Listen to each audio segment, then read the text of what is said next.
Existem ecossistemas no Brasil, como os savânicos e tropicais no Cerrado, que evoluíram na presença do fogo, e este constitui um importante fator ecológico para sua manutenção.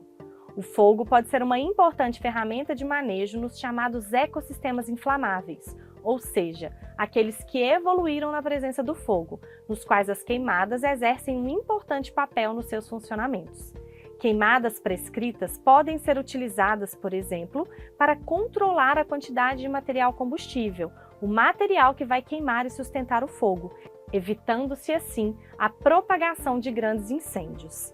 Então, o que essa questão quer de nós, pessoal? Uma adaptação de muitas espécies vegetais deste bioma, que nós estamos falando aqui do Cerrado, que contribui para a resistência ao fogo. É interessante porque o texto já nos diz que essas espécies evoluíram na presença do fogo. Então, foram espécies selecionadas a essa característica. Então, a gente vai ter que pensar aqui quais características dessas espécies que vão protegê-las e vão dar capacidade dela resistir ao fogo e permanecer depois que ele passa. Então, vamos ver o que a gente tem aqui nas alternativas? Letra A. Transformação de folhas em espinhos.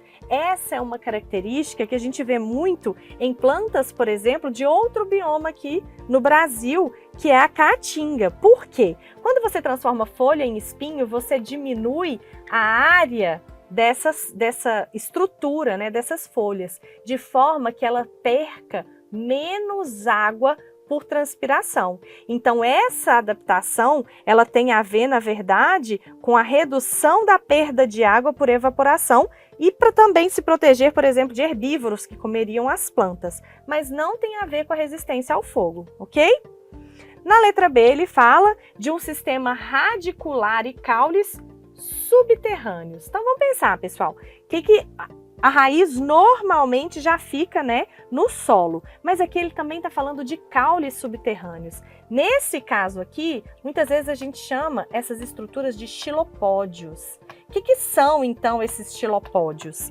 São realmente sistemas radiculares profundos e caules subterrâneos. Para quê? Para armazenar nutriente e água. E aí, olha que interessante para uma planta que precisa resistir ao fogo. Então, você tem a planta, vou desenhar aqui bem esquemático, e o sistema radicular dela, além de ser mais profundo, né?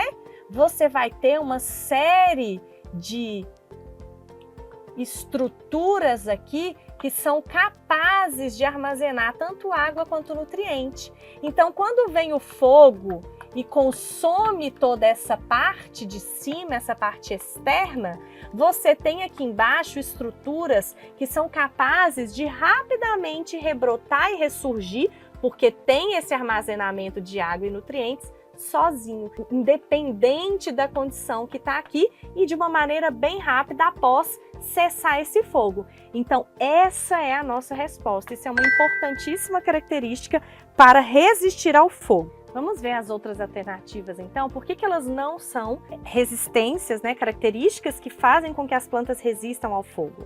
A letra C, parênquima aerífero com espaços intercelulares. Quando a gente fala disso, né, são grandes espaços entre as células, que é uma adaptação típica de plantas aquáticas. Para quê? Para que você facilite a troca de gases e ainda faz com que essas plantas flutuem em ambientes alagados. Então, aqui na letra A a gente falou de pouca água, adaptação para pouca água. Na letra C a gente fala de uma adaptação para muita água, não em relação ao fogo.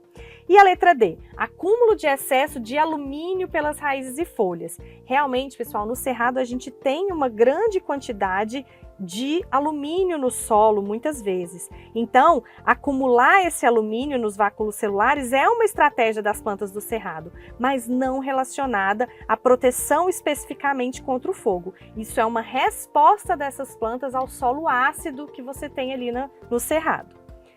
E a letra E fala: presença de folhas largas para aumentar a captação de luz. Essa é incorreta porque essas folhas largas, né, é uma adaptação para aumentar a área de superfície para pegar cada vez mais luz solar.